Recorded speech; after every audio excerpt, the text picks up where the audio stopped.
CPM-ഓ അല്ലെങ്കിൽ BJP-ക്കും ഇതിൽ പ്രതിഷേധം ചെയ്യാൻ ഒരു അർഹതയുമില്ല. എന്തുകൊണ്ടാണ്? CPM-ൻ്റെ ഒരു MLA ഉണ്ട്, മുകേഷിൻ്റെ മൂലെ ഹേമ കമ്മിറ്റി റിപ്പോർട്ടിൽ ബലാത്സംഗമായിരുന്നു. മുകേഷിനെ അറസ്റ്റ് ചെയ്തു. എന്നിട്ടും അദ്ദേഹത്തിന് ആ പദവിയിൽ നിന്ന്, MLA പദവിയിൽ നിന്ന് രാജിവെക്കാൻ അവർ വിട്ടില്ല, അവർ പറഞ്ഞിട്ടില്ല, അവർ ചെയ്യിച്ചിട്ടില്ല. പിന്നെ BJP-ൻ്റെ കാര്യം ഞാൻ പറയണ്ട. ബ്രിജ്ഭൂഷൺ ശരൺ സിംഗ് 6 മാസാന്ന് ഗുസ്തി താരങ്ങൾ പ്രതിഷേധം ചെയ്തിട്ടും ആ പ്രസിഡൻഷിപ്പിൽ നിന്ന് അധ്യക്ഷൻ, റെസ്ലിംഗ് ഫെഡറേഷൻ അധ്യക്ഷൻ, അവിടുന്ന് അദ്ദേഹത്തിനോട് രാജിവെക്കാൻ ആരും പറഞ്ഞില്ല. പ്രധാനമന്ത്രി പറഞ്ഞിട്ടില്ല, BJP-ൻ്റെ ആരും പറഞ്ഞിട്ടില്ല. ഞങ്ങൾ ഗുസ്തി താരങ്ങൾ 6 മാസം ജന്തർ മന്ദറിലായിരുന്നു പ്രതിഷേധം ചെയ്തിട്ട്. അതിൻ്റെ മേലെ ബിൽക്കീസ് ബാനുവിനെ ബലാത്സംഗം ചെയ്തു. 7 മാസം പ്രഗ്നൻ്റായ ബിൽക്കീസ് ബാനുവിനെ ബലാത്സംഗം ചെയ്തു. അവിടെ കൊച്ചിനെ കൊന്നു, ഏട്ടത്തിനെയും അമ്മേനെയും ബലാത്സംഗം ചെയ്തു, 14 വരെ കൊന്നു. അവരെ നിങ്ങൾ റെമിഷൻ ചെയ്തിട്ട് പുറത്ത് വിട്ടിട്ട് പിന്നെന്താ ചെയ്യുന്നത്? മാലയിടുന്നു. പിന്നെ നിങ്ങൾ അവരെ ഗുജറാത്ത് അസംബ്ലി തെരഞ്ഞെടുപ്പിന് നിങ്ങൾ പ്രചരണത്തിന് ഉപയോഗിക്കുന്നു. അപ്പോൾ BJP-ക്ക് ഒരു അർഹതയില്ല. ഉന്നാവ് എപ്പേനും കുൽദീപ് സിംഗ് സെൻഗർ രാജിവെച്ചത്. ഹാത്രസിൽ അന്ന് CM എന്താ പറഞ്ഞ യോഗി ആദിത്യനാഥ്, ഇത് അന്താരാഷ്ട്ര ഗൂഢാലോചനയാണ് ഈ ബലാത്സംഗം.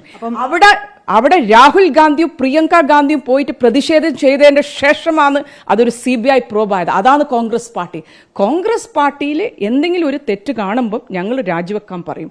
അതാണ് നമ്മളെ ഒരു മഹത്വം. ഞങ്ങൾ ജനാധിപത്യത്തിൽ വിശ്വസിക്കുന്ന ഒരു പാർട്ടിയാണ്. ഇപ്പോൾ മാം പറയുന്നത് ഈ BJP-ക്കും അതോടൊപ്പം തന്നെ CPM-നും രാഹുലിന്റെ രാജി ചോദിക്കാൻ ഒരു അർഹതയുമില്ല. ആദ്യം മുകേഷ് രാജിവെക്കട്ടെ, എന്നിട്ട് നമുക്ക് സംസാരിക്കാം. നിലവിൽ പാർട്ടിയുമായി ബന്ധപ്പെട്ട് എത്ര പരാതികൾ കഴിഞ്ഞ ദിവസങ്ങളെ സംബന്ധിച്ചുള്ള റിപ്പോർട്ടുകൾ ലഭിച്ചിട്ടുണ്ടായിരുന്നു? പാർട്ടി ഇത് അന്വേഷിക്കുമെന്നൊക്കെ തരത്തിൽ എത്ര പരാതികൾ നിങ്ങൾ കണ്ടില്ലേ? മെന്നാന്ന് പരാതി വന്നു, ഇന്നലെ രാഹുൽ രാജിവെച്ചു. That is the Congress party.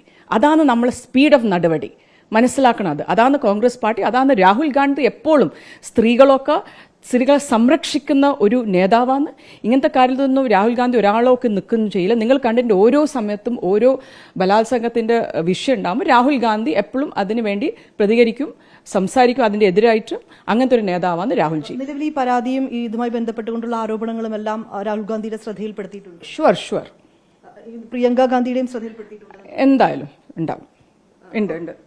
എത്ര പരാതികളാണ് പാർട്ടിക്ക് ഇതുവരെ? അതൊന്നും എനിക്ക് അറിയില്ല അങ്ങനെ. പക്ഷെ നിങ്ങൾ കാണുന്ന പോലെ കുറച്ച് പരാതികൾ വന്നിട്ടുണ്ട്. അത് അന്വേഷണം ചെയ്ത് നിങ്ങൾ മനസ്സിലാക്കണമെന്ന് പറഞ്ഞാൽ ഈ പാർട്ടി നടപടിയെടുത്തു. CPM നടപടിയെടുത്തില്ല. BJP-ൻ്റെ കാര്യം പിന്നെ ഞാൻ പറയുന്നില്ല. അവരത് കുറേ കേസുണ്ട്. കട്ടുവ ഉണ്ട്, ഉന്നാവ് ഉണ്ട്, ഹാത്രസ് ഉണ്ട്, കുൽദീപ് സിംഗ് സെൻഗർ ഉണ്ട്, ബിൽക്കീസ് ബാനു ഉണ്ട്. പിന്നെ ഞാൻ പറയണ്ട, അവർക്ക് ഒരു അർഹതയില്ല. അവർക്ക് 0 -0 ഉണ്ടാവുമല്ലോ, -1 -2. അവർക്ക് ഈ ബലാത്സംഗം കേസിൽ അർഹതയില്ല. പിന്നെ ഇപ്പം നമുക്ക് ഓർമ്മയുണ്ട്, ഒഡീസയിൽ ഒരു സ്റ്റുഡന്റ് പോയിട്ട് ആത്മഹത്യ ചെയ്ത്, അതും അവിടുത്തെ MP-നോട് അവർ പരാതി കൊടുത്തിട്ടുണ്ട്, CM-ൻ്റെ അടുത്ത് പരാതി കൊടുത്തിട്ടുണ്ട്, വിമൻ കമ്മീഷനോട് പരാതി കൊടുത്തിട്ടുണ്ട്, കോളേജിൽ എല്ലായിടത്തും പരാതി കൊടുത്തിട്ടും ആരും കേട്ടില്ല. അതാണ് ഭാരതീയ ജനതാ പാർട്ടി. ഇതിപ്പോ രാഹുൽ ഗാന്ധിയുടെ കൂടിയൊക്കെ ഒരു നിർദ്ദേശപ്രകാരമാണോ ഈ രാഹുൽ മാങ്കൂട്ടത്തിന്റെ? ഞങ്ങൾ പാർട്ടി ഒരു തീരുമാനം എടുത്തു. നമുക്ക് പാർട്ടിയാണ് നമ്മൾ നോക്കേണ്ടത്. നിങ്ങൾ ഇനിയും അതേ കാര്യം എന്നോട് ചോദിക്കാൻ ഞാൻ മറുപടി പറഞ്ഞു. പാർട്ടി തീരുമാനം എടുത്തു. മെന്നാന്ന് ഈ കാര്യം പുറത്തു വന്നു. ഇന്നലെ തന്നെ നമ്മൾ നടപടിയെടുത്തു. That is what is the Congress party. നിലവിൽ ഇനിയിപ്പോൾ ഈ പരാതികൾ കൂടി പരിശോധിക്കുമ്പോൾ ഇപ്പം നിരവധി പരാതികൾ ലഭിച്ചിട്ടുണ്ട്. ആ പരാതിയിൽ ഒരു കഴമ്പുണ്ട് അല്ലെങ്കിൽ തെറ്റുകാരനാണ് എന്ന് തെളിഞ്ഞാൽ രാജി ആവശ്യപ്പെടുമെന്നുള്ളത് അല്ല. നിങ്ങൾ മനസ്സിലാക്കേണ്ടതെന്ന് പറഞ്ഞാൽ അതെല്ലാം പാർട്ടി തീരുമാനിക്കും. ഇന്നലെ ഒരു പേര് വരെ പറയാണ്ടും രാഹുൽ മാങ്കൂട്ടൻ രാജിവെച്ചു. അതാണ് നിങ്ങൾ മനസ്സിലാക്കേണ്ടത്. ഞങ്ങൾ നടപടിയെടുക്കുന്ന ഒരു പാർട്ടിയാണ്. BJP-യും CPM പോലെയല്ല. ഈ പരാതികൾ വിശദമായി തന്നെ പരിശോധിക്കും. ഷുവർ. അതിൽ എന്തെങ്കിലും കഴമ്പുണ്ടെങ്കിൽ മറ്റ് നടപടികൾ പാർട്ടി ആലോചിച്ച് പാർട്ടി തീരുമാനിക്കും. എന്താ വെച്ചാൽ ഞങ്ങൾക്കൊരു പാർട്ടി ഇങ്ങനത്തെ കാര്യത്തിലെല്ലാം പാർട്ടി നടപടി എടുക്കുന്ന ഒരു പാർട്ടിയാണ്. അപ്പം പാർട്ടിയാണ് എല്ലാം ചെയ്യുന്നത്. ഞാൻ ഒരു ഇൻഡിവിജ്വൽ അല്ല. പാർട്ടി നടപടിയെടുക്കും. എന്താണ് പാർട്ടി അത് നോക്കും, അന്വേഷിക്കും, എല്ലാം പാർട്ടി ചെയ്യും. തീർച്ചയായും ഇതിനോടകം തന്നെ ലഭിച്ച പരാതികളിൽ മേലാണ് രാഹുൽ മാങ്കൂട്ടത്തിന്റെ രാജിയിലേക്കടക്കം കാര്യങ്ങൾ എത്തിയിരിക്കുന്നത്. പരാതികൾ വളരെ വിശദമായി തന്നെ പാർട്ടി പരിശോധിക്കുമെന്നാണ് ഷമാ മുഹമ്മദ് 24-നോട് പറഞ്ഞിരിക്കുന്നത്. ഡൽഹിയിൽ നിന്ന് ക്യാമറമാൻ ജോഗേഷ് സിംഗിനൊപ്പം വിനീത VG 24.